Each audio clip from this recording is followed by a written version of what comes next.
Kim jest Mimik? Czemu powstał i jaka jest historia Murray z kostiumu Manor? Na te pytania, jak i na inne, spróbujemy znaleźć odpowiedzi. Z tej strony Lismatis. Nie spodziewaliście się FNAF-a na moim kanale, czyż nie? No cóż, to nie jedyna rzecz, jaką będę miał na kanale związaną z FNAF-em, ale teraz przejdźmy do tego, co chcę omówić. Steelwool wraz ze Scottem w końcu dali gierkę i jest tu dużo. I dobrze, z Security Breachem był taki problem, że dosłownie prawie nic nie było wiadomo. Dobrze, przejdźmy do odcinka. Od razu mówię, że moje i kogoś innego teorie nie powinny być uznawane za fakty. Film będzie zawierał spoilery.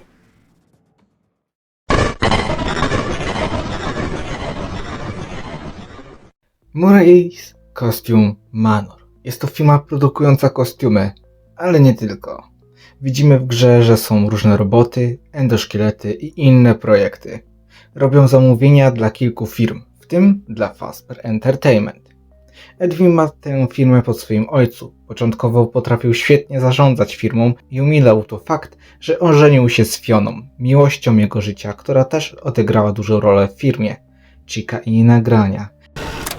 Hello, employee. If you're listening to this tape, the elevator has once again stopped working. Jak i pomoc po śmierci właśnie jego ojca. Ed, honey, how are you holding up? I just heard the news. I don't know. This is all so much. He's gone. He's gone, and now everyone is asking me what to do? And I don't know anything. I can't run a company. I'm not ready. I can't fill his shoes. He knew it. Everyone knew it. The company is going to collapse, and they're all going to hate me. Ed, you'll figure it out. Just take a deep breath. It's your company now. Your dad believed in you. Otherwise, he wouldn't have left it to you. I guess so. If you could change anything you wanted, what would it be? Maybe rebrand? We could start making some of my inventions for real. Każdy, kto wszedł do firmy, witały go śpiewające animatroniki. Trzeba wiedzieć, że większość ludzi zaproszonych byli biznesmenami. Głównym celem więc Edwina i jego firmy była sprzedaż oraz wypożyczanie. Mocno to miejsce jest zabezpieczone jak na rok 79. Jest 6 stopni dostępu. Pierwszy jest dla normalnych odwiedzających. Mr. Helpful zawsze przy nich wspomina o możliwości zakupu produktów firmy Edwina. Drugi jest dla ochrony. Najprawdopodobniej zajmowali się pilnowaniem danego miejsca, mimo że mają mniej dostępu od reszty. Ale no cóż, zazwyczaj siedzieli przy kamerach, a jak już to ktoś inny musiał gdzieś ich wpuszczać. Zespół naprawczy, nie wiem do końca jak go nazwać po polsku, po prostu ich praca polegała na naprawianiu usterek wind, pewnie i robotów. Ich jedyną misją jest praca, praca i jeszcze raz praca. Twórcy w firmie Edwina byli traktowani jak ważne persony mimo takiego dostępu do budynku. Cóż, to oni z Edwinem i Fioną najprawdopodobniej wpadali na pomysły różnych projektów i postaci. Admin, no cóż, są to byli biurowcy, którzy mieli wiele dostępów i dzięki nim jakoś ta firma również się rozwijała i oczywiście jest klucz dostępu tylko dla Edwina i Fiony. Jego biuro, droga do domu i jego kryjówki w firmie. Większość pracowników miało przesrane w firmie Edwina, bo ci mieli pracować jak najwięcej. Specjalnie stworzono robota z kawą, który ogląda pracowników i ich preferencje kawowe, które będą najlepsze. Pracownicy mieli tak ciężko pracować, że złamana ręka oznaczałaby, że są bardzo pracownici i oddani. Specjalnie są tu stworzone roboty, mając robić sprawy tych pracowników za nich, by ci robili swoją robotę. No dobra, lecz co się stało z tą firmą, że nie ma jej w późniejszych FNAF-ach? Przez stratę żony, a później dziecka, Edwin był załamany. Okazuje się, że Fazbear Entertainment zabierał pracowników Edwina, bo więcej będą im płacić i chętnie przyjmowali informacje. Tak najprawdopodobniej dowiedzieli się o Mimiku. Główny bohater tutejszego FNAF-a to Arnold, osoba pracująca dla tego właśnie Fazbear Entertainment. Właśnie po to jedzie. Możliwe, że też pracował dla Edwina. Trzeba dodać, że przyjął te nadgodziny, ponieważ grożą, że zmniejszą mu pensję oraz zabiorą ciężarówkę. I nie jest jedyną osobą, która była tu wysłana, też była tu inna, lecz no cóż, została zmuszona zostać furasem. Wróćmy do rzeczy. Nawet sam William Afton pisał do Edwina, że ten nie daje rady, no i podstępem chciałby zgarnąć wszystko dla siebie, co finalnie Fazbear Entertainment się udało. Sprężynowe stroje? No cóż, Fredbear i Spring Pony byli projektowani u Edwina, tak jak główna czwórka. Sama Chica była stworzona przez żonę Murray'a. Helpy jest wzorowany na Mr. Helpful. Nawet są tu takie postacie jak Monty, Roxy, Music Man, Security Bridge. Fazbear Entertainment przywłaszczyło wiele postaci, albo je zmieniło i dało je jako swoje. Gdy Edwin cierpi z powodu rodziny, oni z tego korzystają i go wyżynają na projekty. Ciągle coś zmieniają i psują. Chcą zmienić pracę nieżyjącej Fiony. On temu nie pozwala. Aren't they insane? But look at these new animatronics as Fiona's design and they're great. Oh, first they approve the art, then they approve the proofs. Now they change their minds when we're so close to final. Why would they change them now? Are they pulling my leg? The new concepts are frankly creepy. No, it doesn't matter. I'm not changing a single bit of her work, and they can't make me. Henry odchodzi od projektów ze Springlockami. Ciągle coś komplikują. Test. Journal entry. I got the change order from Hen last night. None of this makes sense. I'm almost done. Why change it now? It would be so much easier to keep using the spring locks. Just hire some teens to wear the suits like we always do. Nawet gdy Edwin zaginął, ciągle chcą coś zagarnąć dla siebie. W tym oczywiście projekt Mimika. William i Henry się wznoszą, Edwin odpada.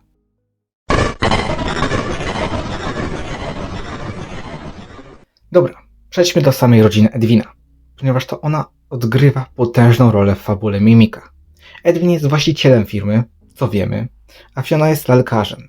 Fiona pracowała dla Edwina, później się ożenili, później pojawił się David, ich syn. Edwin mocno pracował przy swoich projektach, zamiast zająć się jednym, pracował przy kilku. Niestety przez to miał mniej czasu dla rodziny. Ed, you're not going to want to hear this, but there's a lot of grumbling on the work floor. You have a lot of new ideas and new projects coming in, but the staff can't keep up with all your changes.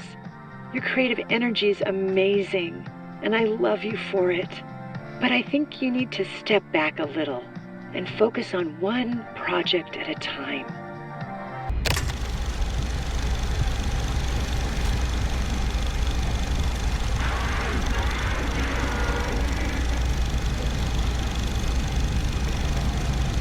Edwin! Ed! Get out here! You're missing it! Just give me a minute. I had the best idea. Okay, This is the one. Bigger than the Cleanovac. that's great, honey, but you're missing the party. David's 2 years old. He won't remember a thing. That's not the point. We have guests. Besides, he's got plenty more birthdays. Next year will be even better. Well, hurry up. We're doing the cake in 5 minutes, with or without you. Yeah. Będzie tego żałował. Fionę coś przyciągnęło do Fallfestu. Jest to halloweenowy festyn organizowany przez Fazbear Entertainment. Ed, I hope this message reaches you as soon as you get a break. I have to go help the Fall Fest crew, just for a few days until the installation is finished. It's hard to explain. I just have this terrible feeling like I need to be there so nothing goes wrong, just in case. Trisha will babysit David while I'm gone. I love you both, and I'll be back next week.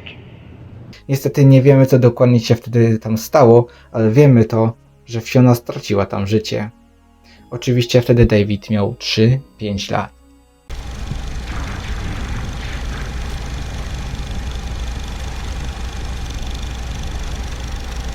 Happy birthday, buddy.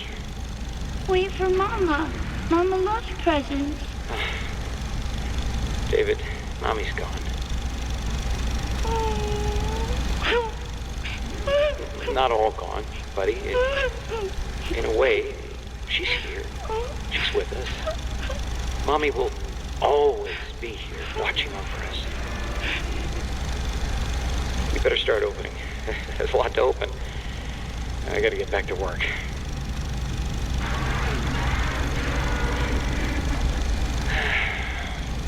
I miss you. Po tym wydarzeniu Edwin musiał jakoś sobie radzić sam ze swoim dzieckiem, jednakże wpadł na pomysł. Stworzył robota, endoszkielet, by pomagał przy Davidzie. Początkowo David był tym faktem przestraszony, jednakże Edwin wytłumaczył, że może wejść w jakikolwiek kostium by chciał. David, I want to introduce you to someone. This is M1. Why does it look like that? Look like what? It's scary.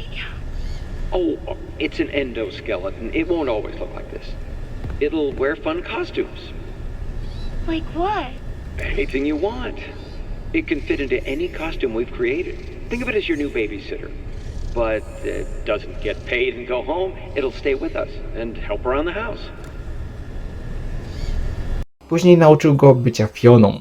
Jak dokładnie to zrobił? Nie wiem. Możliwe, że sam program M1 się tego nauczył, by bardziej zbliżyć się do rodziny. Jednakże robot tak mocno został wyćwiczony, że on sam myślał, że jest Fioną. You. I let a machine raise my kid. You're not real. What was I thinking? You do not mean that. It is me. I'm Fiona. Robot z tym oprogramowaniem to nasze tajemnicze M1. Fiona, M1, uczestniczyła dosłownie jak członek rodziny Edwina i Davida. Nawet robiła tort na urodziny Davida oraz go pilnowała i z nim się bawiła jak matka. Można odnieść takie wrażenie, że David i Edwin mocno się przywiązali do robota i się przyzwyczajali. Warto zanotować to, że pracownicy MCM nie wiedzieli o M1, przynajmniej większość. Sami snuli teorię, że śmierć Fiony skartowano. Sam M1 powiedział, żeby Edwin nie mówił nikomu innemu o niej, ponieważ jest to niebezpieczne i że tego nie zrozumieją. Edmund, you need to listen. I know you are excited, but you can't let them know about me. It's not safe. They wouldn't understand. Keep it between us for now. Niestety, stało się coś jeszcze. Na urodziny raz David dostał plac zabaw. Niestety w niebezpiecznym miejscu. Sam prawnik Edwina mówił, że to zły pomysł, aby tam jego dziecko się bawiło, jednakże ten był przy swoim, może pracować, a David będzie niedaleko. Niestety doszło do wypadku, w którym zginął David. Najprawdopodobniej ta słynna piłka i samochód. Edwin był zdruzgotany. Zabrał dostęp do pokoju, gdzie miały się odbyć kolejne urodziny Davida. Zaczął również powoli zauważać, że każdy obrabia jego plecy. Czuł, że jest sam i że nie może już nikomu ufać. Pewnie jeszcze coś usłyszał lub się dowiedział od prawnika lub innych pracujących w jego firmie czy biznesmenów. Ta sytuacja jest taka mocna, że zabrał dostęp z całej administracji MCM. Nawet ich kurtki i kubki zajumał. Attention traders, admin wing permissions have been revoked. And no, you can't clear out your desks. You stole my work. Now your jackets, purses, and coffee mugs, and anything else belongs to me. Maybe I'll go find someone to sell your stuff to. How does that feel? No cóż, posiada dużo ran nie tylko na sercu, ale również na plecach. Metaforycznie oczywiście. Również zrezygnował z innych projektów dla Fazbear Entertainment. Fiona miała rację. Oni nie są przyjaciółmi. M1 Fiona powiedziała mu, że może zrobić to znowu, jak z nią, odtworzyć swoje dziecko. Edwin żałował, że nie spędzał czasu z rodziną. Powinien być przy nim, a nie, że dziecko od tak mu przepadnie. Cała jego rodzina przepadnie. Zaczęła go wkurzać stworzona Fiona. Nie chce jej słyszeć. For the last time, no, it wouldn't be him. Oh, who am I kidding? You're not really you. It's so stupid. Edwin, calm down and give it some thought. Try again. Make another, and we can all be together. All this time wasted? I should have been having fun with him, playing games and teaching him how to make things. But I didn't. Stop talking like her. You're not her. I never want to hear or even think about you ever again. Ever! Finalnie przeniósł program M1 do maszyny, bardzo podobnej do tej, którą widzimy w Ruin, MXES. Tutaj to teraz F10N4, Fiona. Przeprogramował endoszkielet, nowy program miał nazwę M2 i tak. To miał udawać dziecko Edwina, Davida. Możliwe, że sam M1 poświęcił się i się przeniósł i stworzył M2, ponieważ mocno przywiązał się do Davida. Równie jak wcześniejsza, endoszkielet aż zaczął czuć, że jest Davidem, jednakże tutaj zaczyna się zło. Edwin zniszczył nogi Mimika, ponieważ ten brzmiał zbyt dobrze na jego dziecko. Pochłonęła Edwina nienawiść i rozpacz, która również przelała się na Mimika. Stop. You're not him. You're not. Stop sounding like him.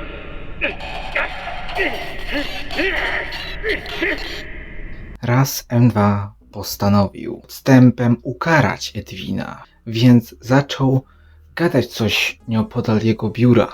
Recording? Test. Levels are good. This is where I heard it. It's her or someone that sounds like her. Set frequency to 4625.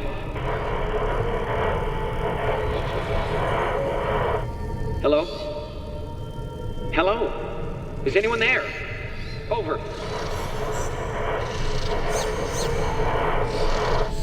Say something. It's me, Edwin. Over.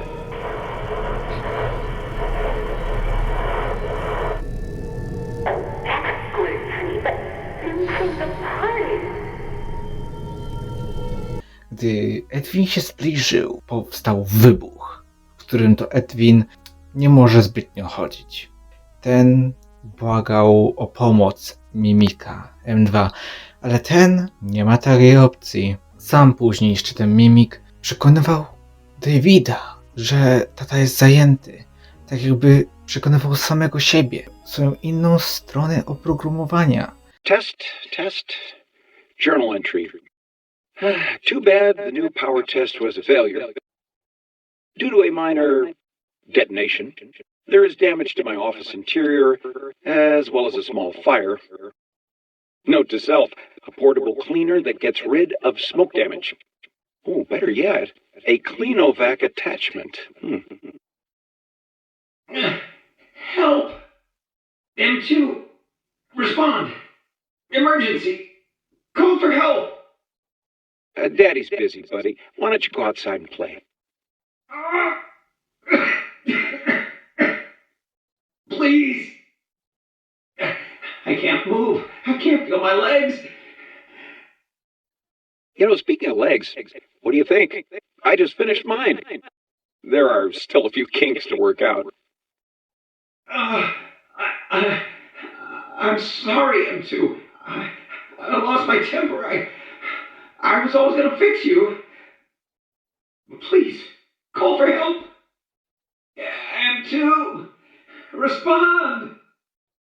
Oh, can't right now, buddy. We can do something fun tomorrow. I promise. Ask your mom if she's not busy. M2, help. Niestety nie wiemy, co się stało dalej z Edwinem. Zginął, uciekł bez nóg. Obstawiam to pierwsze. Jednakże trzeba wiedzieć, że Fiona nie wie, gdzie się podział Edwin. Możliwe, że tylko M2 wie. Sama pisze do niego, do jego domu, że wysłała technika, żeby powstrzymali M2, a bardziej jego rage. Ona nie wie, że Edwin skrzywdził Mimika. Nie może go kontrolować, bo ten nie słucha. Chce, żeby jej dziecko było naprawione, żeby wróciło do stanu sprzed wściekłości.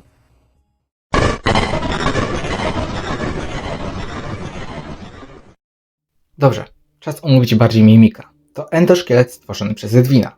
Pierw to był normalny uczący się endoszkielet, później Fiona, potem wyciągnięto Fionę i dodano tam M2, czyli Davida i nie jego duszę, takie oprogramowanie po prostu.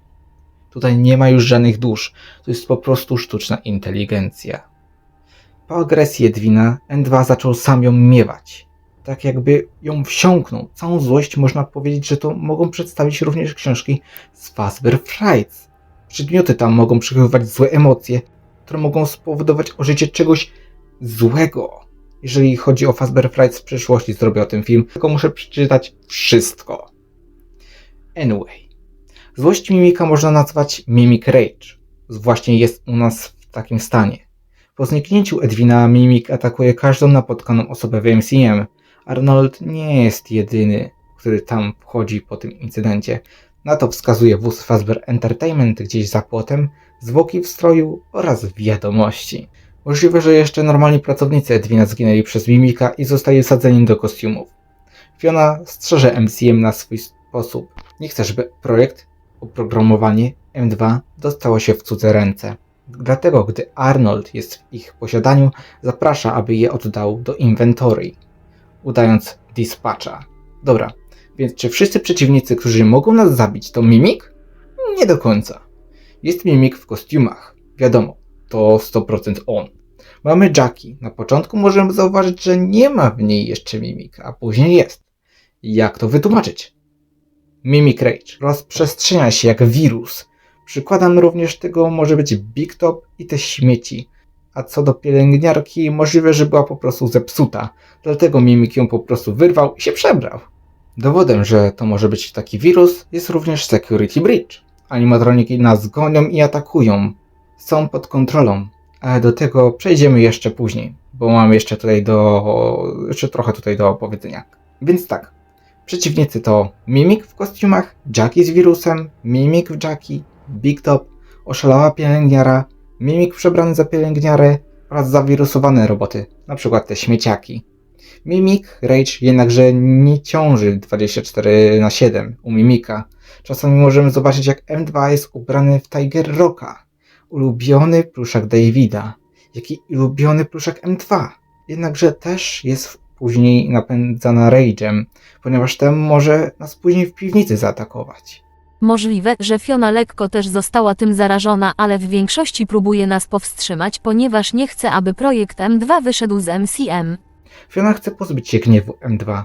Chce pomocy Edwina, dlatego wysłała do niego Arnolda. Sekretne zakończenie pozwala nam zobaczyć, co może pokonać Mimika poprzez Moon Exe. Przechodzimy przez minigrę, do której potrzebujemy większość znajdziek, w tym Tiger Rocka, którego dostajemy po zrobieniu True Endingu. Czemu akurat tutaj? Aby pokazać, że to był True Ending oraz aby pokazać inną perspektywę. Finalnie w sekretnym endingu widzimy, M2 uspokaja historia, która jest opowiadana przez Fionę, matkę Davida. Oraz oczywiście przez głos Edwina. Czytają to razem jak rodzina. M2 jest zżyty z głosem Fiony i Edwina. Oprogramowanie, które dostaliśmy z Moon Exe, pozwala nam usuwać Mimic Rage u M2. Dzięki temu ten może iść spać jak dziecko, jak David, tulący swojego pluszaka na wieki, bo ten się wtedy wyłącza. Jednakże w True Endingu goni Arnolda, pokazuje nam, że nie jest jak inne animatroniki z serii lub nie jest Williamem. Nie pokona go ogień, ponieważ ten nie wie, co to Remnant. Chce złapać swój cel za wszelką cenę. Jest tak niebezpieczny. Po wypadku Mimik nie zabija Arnolda, tylko zabiera mu Data Diver, ponieważ jest w nim oprogramowanie N2, jak i sam program Davida. Jest to bardzo dla niego ważne. Specjalnie to jest podkreślane głosem, jak do siebie to przytula.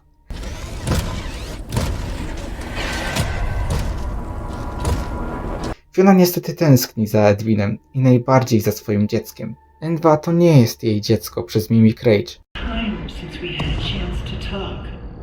I hope you're taking care of yourself. Knowing you, you are still trying to hold it all together. But the company doesn't matter anymore. It's over. You need to let it go. I beg you, put it all aside and fix M2. It is not too late. You can stay up in the main house if you want to, but would you consider visiting every once in a while? I miss you, but I miss my child more. I watched him grow up through this machine. I want him back.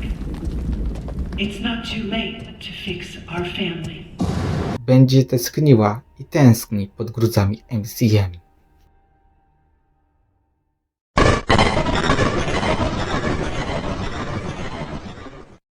Dobra, Matis, więc od razu uważasz, że ending, w którym wszystko płonie, jest true endingiem.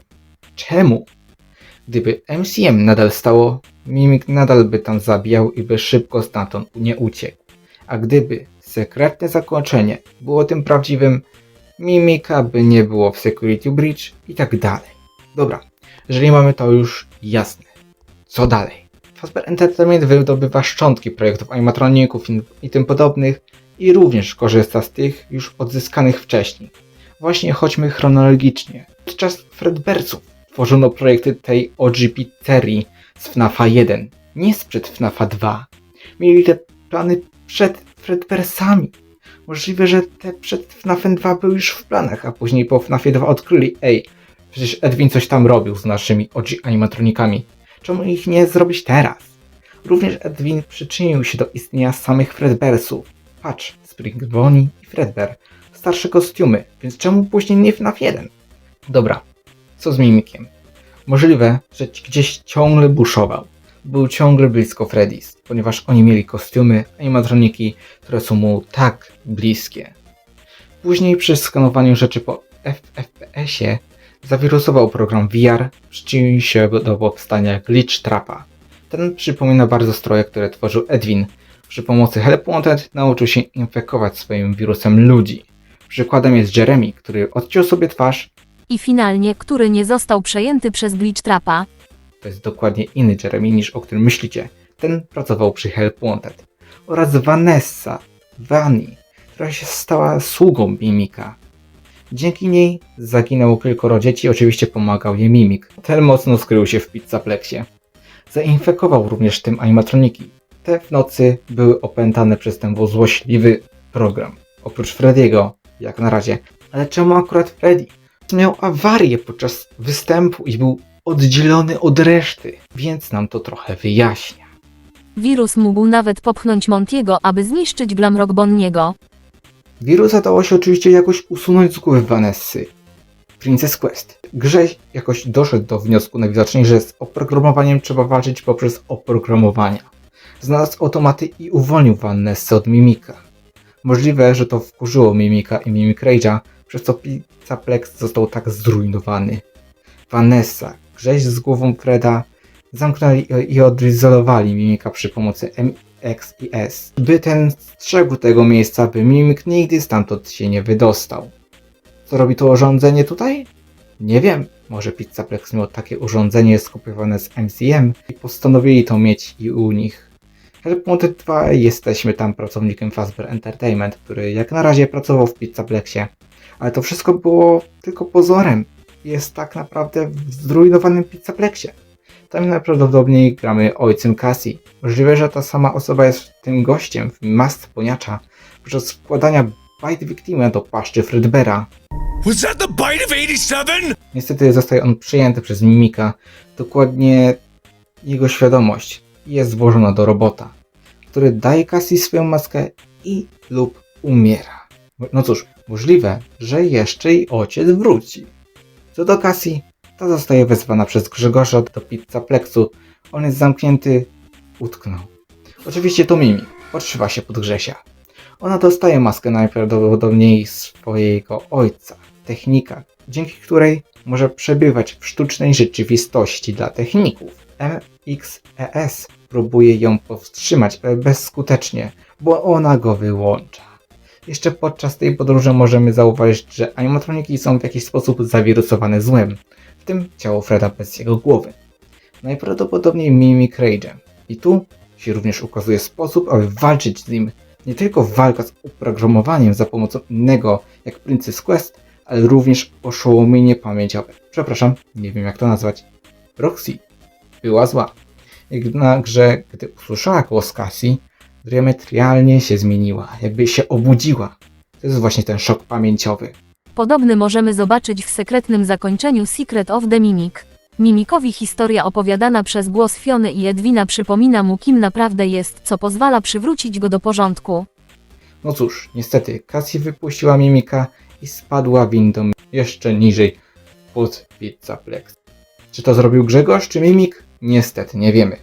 Niestety nic z wszystkich Help Wanted i Security Breach nie możemy być pewni. Bardzo mało nam tu wytłumaczono. Na szczęście powstał Secret of the Mimic. Tego chcieliśmy, Scott i Steelwool. Tak! Uaa!